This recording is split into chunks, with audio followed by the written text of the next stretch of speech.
This is Shep O'Neill with the VOA Special English Agriculture Report.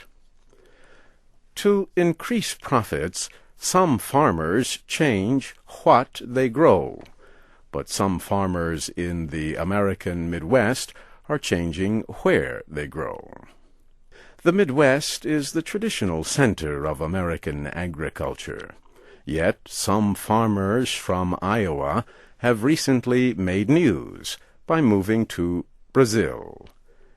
And not only from Iowa, it seems. Why such a big move? In Brazil, undeveloped land can cost $240 a hectare, or less.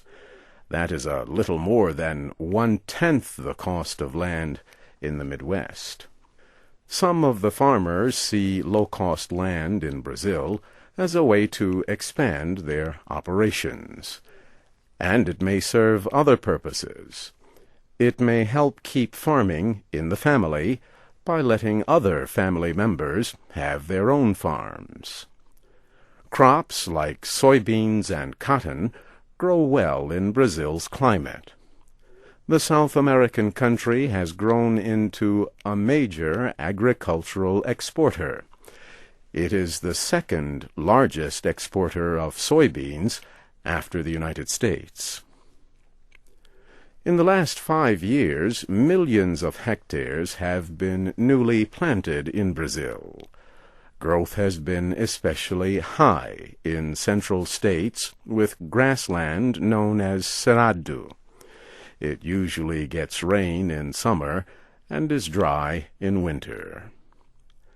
A company based in Iowa, called Brazil Iowa Farms, helps American investors and farmers invest in Brazil. David Cruz is the company president. He says it makes sense to invest in Brazil and to do it with money borrowed in the United States. He says farming in Brazil is more profitable than in the Midwest, but borrowing costs in Brazil are high. John Zulk is Chief Financial Officer of Brazil Iowa Farms. Mr. Zulk tells us that his company has 300 investors, but he says he knows of only about 10 or 12 American families that have moved to Brazil to start farms. Farming in undeveloped areas is not easy. Many areas lack roads and railways to transport crops. Plus, laws and customs are different in Brazil, and the Portuguese language can be a barrier. American farmers must also consider other issues. Changes in the exchange rate of the Brazilian real can shrink profits.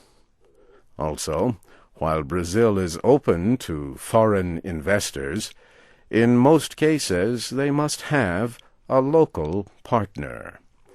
And farmers will not have the government protections or price supports they might have in the United States. This VOA Special English Agriculture Report was written by Mario Ritter. Read and listen to our reports online at voaspecialenglish.com.